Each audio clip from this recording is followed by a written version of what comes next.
Good morning, homesteaders, gardeners, and cooks. I am making a recipe right now that has very little to do with locally sourced ingredients, but it is one of my all-time favorites, and it has a pretty good story behind it. I'm making mango chutney, and this is a recipe I've been using for years that I found online.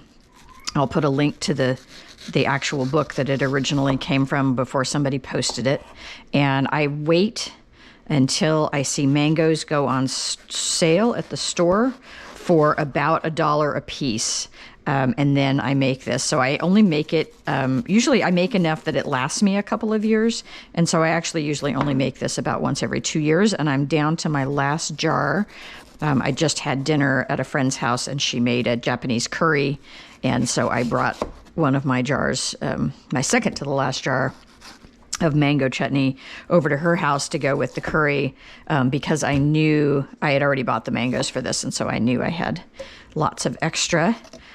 There is a recipe in one of the Ball books for a mango chutney. It is quite different from this one, and what I am trying to duplicate here is the Major Gray's chutney, which is a bottled chutney that is probably out of England that I really like. And I originally started making this recipe because I could not find the Major Gray's chutney in the city I was living in at the time. I've seen it off and on depending on where I've lived, and I've lived all over the Western United States. And so once I figured out how to make my own, I quit buying it and quit worrying about being able to find it. This calls for, I'm going to double the batch. I think the original recipe is 3 ripe mangoes, and I'm using 6 here, so I'm just going to double everything. It is really, really good, and it's actually weirdly the only chutney. This is really, really good on curries, and weirdly, it's the only chutney I actually really enjoy. I'm not a big chutney person. I once, when I was first on my canning journey, made peach chutney because I was swimming in peaches. And I'm going to set that aside and decide if I want to use any of that or not. I don't think so. I made a big batch of peach chutney, and like 3 years later, I threw it to the chickens because I realized we just don't eat peach chutney. My husband doesn't like chutneys in general. He's not a big pickle person, and chutneys are essentially a pickle with a bunch of spices added. And so I'm really the only person who eats this, and I don't like chutney besides mango chutney, which isn't to say I haven't eaten it in restaurants and enjoyed it, but it's not something I think about or gravitate towards. You could probably do this with just frozen mango chunks. I don't think they would be as sweet, but I'm sure that would be something that you could do if you didn't want to deal with trying to peel and slice up fresh mangoes or waiting for fresh mangoes to go on sale. They tend to be pretty expensive. As I said, I wait until these are $1 a piece. And then this is always the risk that you run when you're doing fresh mango, is sometimes kind of like an avocado, or a pear, if you've ever had a pear where you cut it open and the center was just rotted. Sometimes they just do this, and I don't know what causes it. I don't know enough about mango physiology. It's probably they were picked too soon, or they were bruised when they were handled, or maybe they were exposed to a frost. It's usually something like that. But this is always the risk that you play. I find I've gotten pretty good at being able to pick mangoes out from the store and not end up with a bunch of those, because I've made that mistake many a time and gotten bad ones. I look for a little bit of color, and so not completely green, and then just like a tiny bit of softness. I think mangoes get picked at a variety of ripenesses, and I think if they're picked too early, you run more of a risk of this happening. So they're very fibrous, and you can see the way I'm cutting these. This is kind of a typical method. Mangoes have a big flat seed inside of them, and it runs this way. And so you can pretty easily figure that out. And when you cut off the sides around that big fat seed, these are called the cheeks. And so that's a mango cheek right there. You want to get as close to the seed as possible, but without getting that fibrous coating that's on it. And so it's a little bit tricky, but you can kind of feel it. And then from there, you can cut around the outside and usually get a little bit more off of here. I traveled in Mexico and Guatemala years ago when I was in my mid-20s, and mangoes are ubiquitous down there. They're just everywhere. People love to eat them green with chili powder and lime juice on them. And you find mango seeds just littering the roads. They're everywhere because people eat them and then just throw them out. And then, of course, that seed eventually breaks down. But you find these funny, hairy mango seed husks all over the roads down there, which is kind of fun. And there's many kinds of mangoes, most of which do not ship well. Kind of like there's many kinds of bananas that we never see in the United States. And so this is one variety. I've seen maybe one other variety of mango in the U.S. There's a smaller one that comes up from Mexico. But yeah, there's many other kinds of mangoes, most of which are probably just absolutely incredible, but you're never going to taste them unless you're in that country when they're ripe, because they are not something that ships well. So the story behind this goes, as I've mentioned before, I was a super picky eater as a kid, and I liked iceberg lettuce with Thousand Island dressing. I liked canned green beans. They had to be canned, not fresh. I would not eat fresh green beans.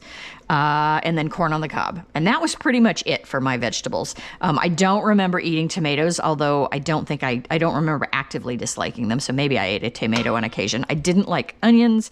I didn't like peppers. I certainly didn't like anything else green other than iceberg lettuce, so I wouldn't eat any other kind of lettuce. I was crazy picky. And we were living in San Diego at the time, and I was in 5th grade. And my mother had a friend there, which is why we moved there, old Navy friend from when my dad was in the Navy, who made a turkey curry one time as a dinner party. It must have been around the holidays. I think maybe it was a post-Christmas, New Year's kind of thing. I don't remember exactly. Hard to tell because San Diego was always warm.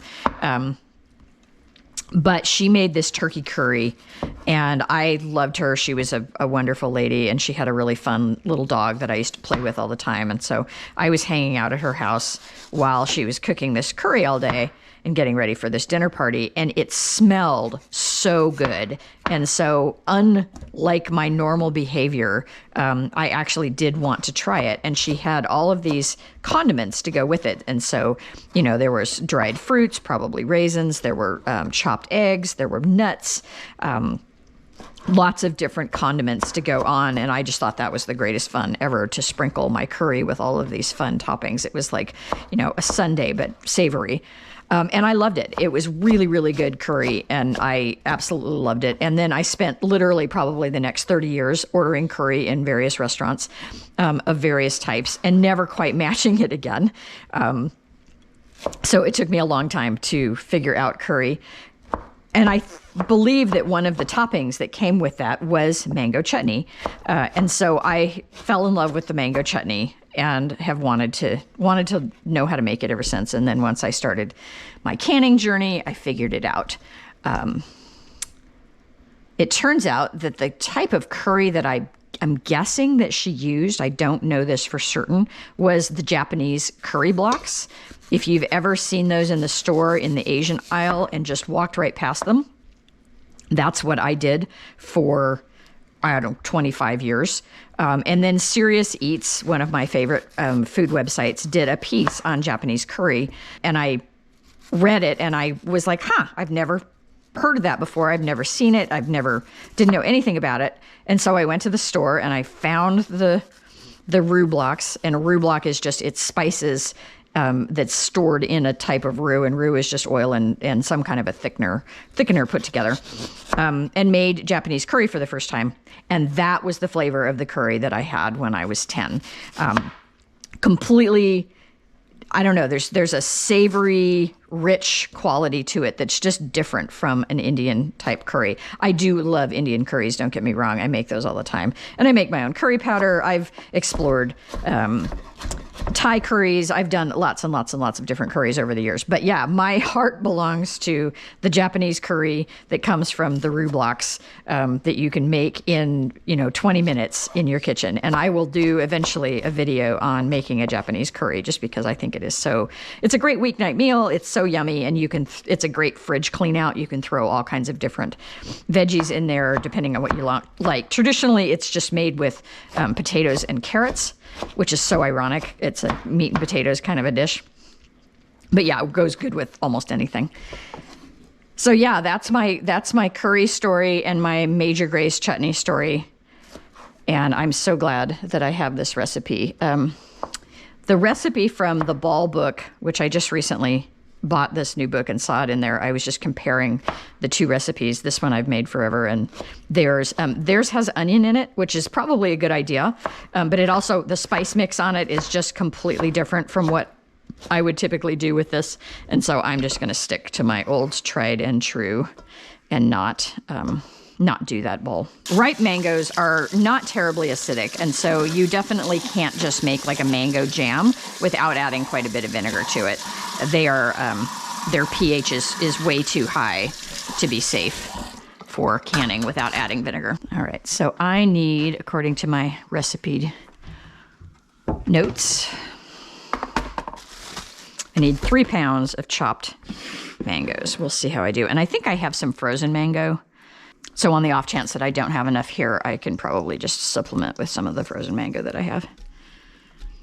Don't think this is going to be 3 pounds. I could also make a half batch and just do a normal. All right, so that's about 2 pounds. That wouldn't have been enough even if that mango had not been bad. Let me see what I've got. I use mangoes in smoothies quite a bit, and so I often have a bag of just frozen mangoes for smoothies. And this probably needs to be used up anyway, so probably good timing. Let me break that up a bit.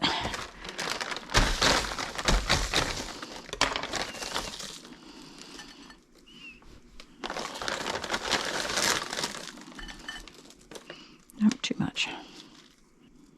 All right, there's 3 pounds. All right, I'm gonna get this cooking.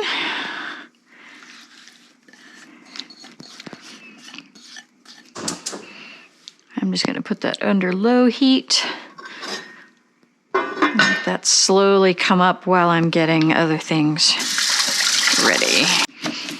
All right, original recipe calls for 1 3/4 inch piece of fresh ginger. I love how non-specific that is when you consider that ginger can be this wide or this wide. Those kind of notes always make me a little bit crazy.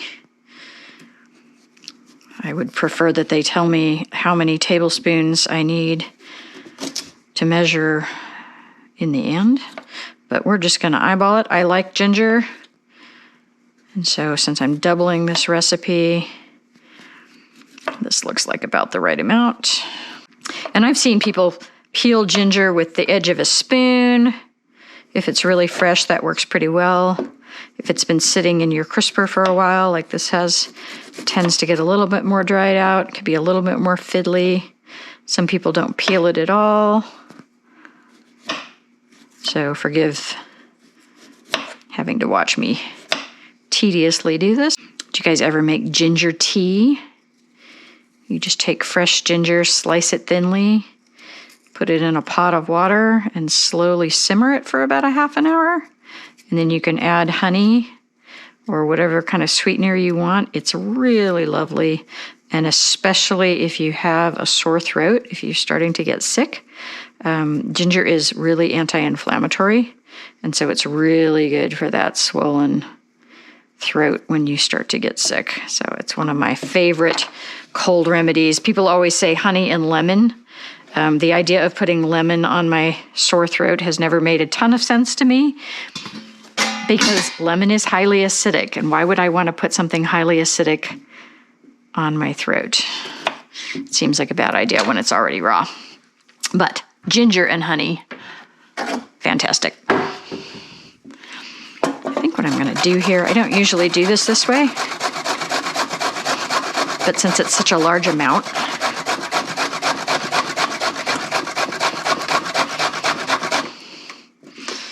and having actual pieces of ginger in this is not going to bother me a bit. So I don't care if this is a little bit chunky. And actually, it's working quite well. I could do this with a ginger peeler. I could do it with my rasp grater. The rasp grater is super fine, but it also takes a long time when you're working with this much. So I think this is actually a pretty good solution. You can see how fibrous ginger is. And I will probably just, this big wad of fiber that I've got here, I probably are just going to toss. We'll see if it breaks down or not.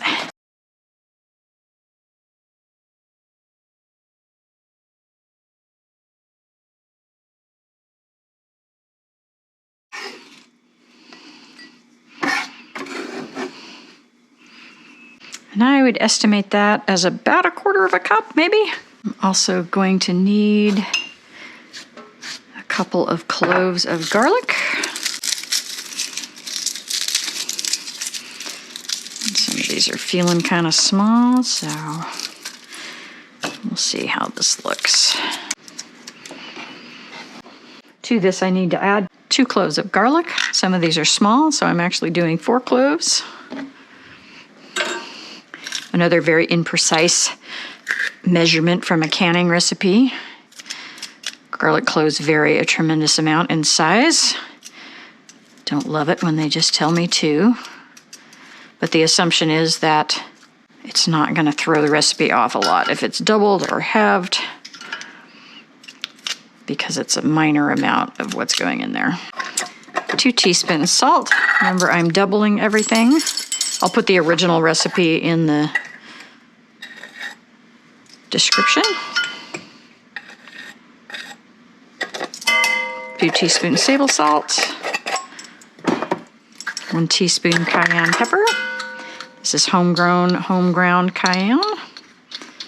Doesn't have any anti-clumping agent in it, so sometimes it's a little clumpy. Nice little kick there. 1/2 teaspoon of cumin seeds.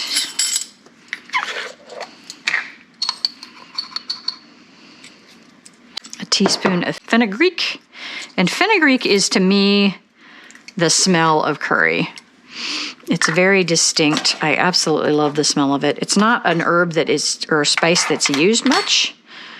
You won't see this outside of Indian cooking typically. And you can sometimes buy it as seed and grind it yourself. I recently was ordering something from Penzeys, and so went ahead and just ordered some ground. It's not something I usually just buy the seed and grind it myself, but a teaspoon of fenugreek. It smells amazing. And then the ginger, of course. Give this a stir. Let everything start releasing its juices while I measure out the other ingredients. It smells so good. I'm going to turn the heat up with this because those some of those mangoes were frozen. This has been very, very slow to heat, so I'm just going to stand here and stir it and give it a little bit of extra fire. And I think all we're really trying to do here is get this hot enough to kind of bloom these spices, because once we start adding liquid, they will not get above 212. And generally that's too low to release some of those lovely oils. And so we're probably just trying to get a little bit of extra heat on some of that chili pepper and cumin that's in there. So other ingredients that are going to go into this, we have some lime juice, apple cider vinegar, a cup of raisins, and some brown sugar. And if you didn't have brown sugar, you could use white sugar and then just add a bit of molasses. That's a good trick. 1 cup of sugar plus a tablespoon of molasses is light brown sugar. 2 tablespoons of molasses is dark brown sugar. So that's a good way to make your own brown sugar in a pinch, and it's also less expensive. I mostly forget to do that, and I do love the convenience of a bag of brown sugar. So mangoes definitely have a bit of a funk to them They smell very tropical and fruity, but there's like an underlying layer of a little bit of funk in there too. And we're starting to see a little juice getting released there. Not a lot, but some. Getting a little heat going here, starting to get some stickage, probably about where I want to stop. I'm going to add in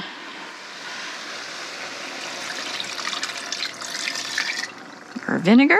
That was 3 cups of apple cider vinegar, 2 tablespoons fresh lime juice, and then 3 cups of brown sugar, and then our raisins. And I am not normally a raisin person, but in this case, they plump up and they really do add a lot of nice flavor to the dish. And they are, most of my issue with raisins is a textural thing, and they are no longer the texture of raisins by the time this is done. Okay, so this needs to come up to a simmer, and then we need to simmer it for 35 or 40 minutes until everything is well cooked and thick. So that will take a little while. We'll check back in a few minutes and see how it looks. All right, our mango mixture is up to a boil. We're just going to leave the lid off and stir this about every 5 or 10 minutes for the next 35 or 40 minutes. Our chutney has been cooking for about 40 minutes. You can see it's cooked down a lot, and all of that fruit has softened up, and even those big chunks that were frozen, that weren't quite as ripe, you can see how just totally squishy those are. So everything is well cooked.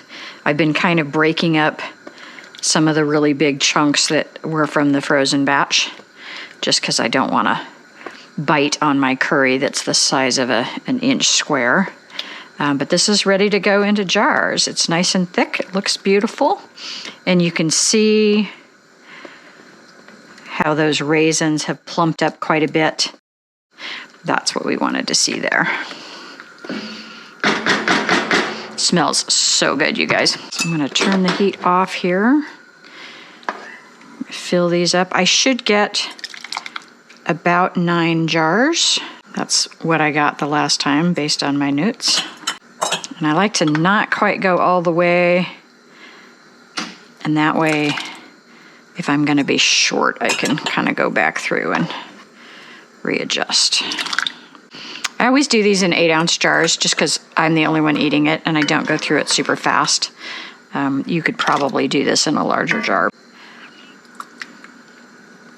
And I will even these out, and I may have one that is a little bit short. And if that's the case, I will just throw it in the fridge after I cook it and eat it first. Although this looks like it's going to be pretty close. And this is why I do things by weight. I get so frustrated with recipes that don't give you a weight measurement, because it's really helpful to know, once you make things a couple of times, how much you're going to end up with.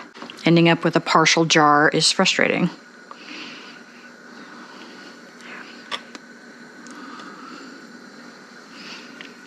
There, we overfilled this one for sure. All right, I'm just going to make this the sacrificial.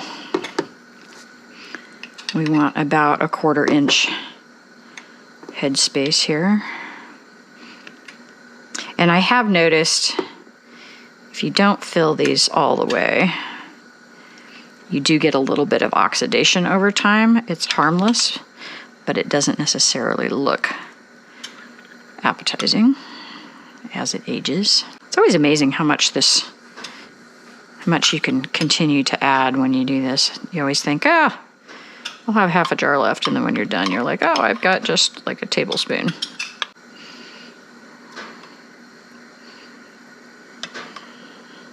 That looks good. Definitely need to wipe our rims. We've got a lot of sticky mess. And this is a very sticky, high sugar chutney.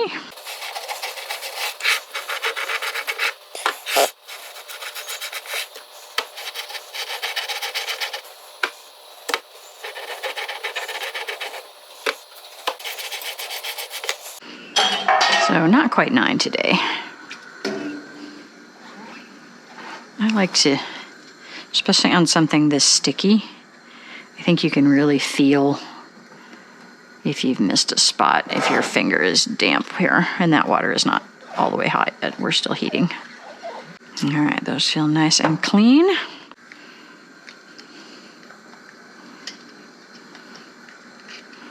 And I think this one, I'm just gonna throw it in the fridge. I have a partial in the fridge right now. I'm just gonna add that to it. I think it'll hold. I'm gonna make some lamb curry sometime in the next couple of weeks, so it's gonna be just fine. Remember, you want these finger tight, which means just feeling that lid start to grip. You don't want to crank down on it. And the reason for that is you're trying to leave that seal loose enough that when there's a lot of pressure from the inside of the jar, it can push out any air and not crack your jar.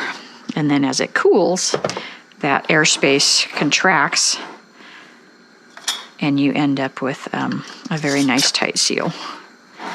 If you crank your lids way too tight, you end up either buckling the lid or breaking the jar. It's not as big of an issue on stuff like this that is really thick. Definitely more of an issue when the stuff inside the jar is really liquid. I'm gonna go get a different trivet for that. All right, this trivet doesn't have specific spots for the jars. That other one only fits 7, and I know I have 8, so I need a little bit more room. And I just bought this. It's a stainless steel trivet off of Amazon.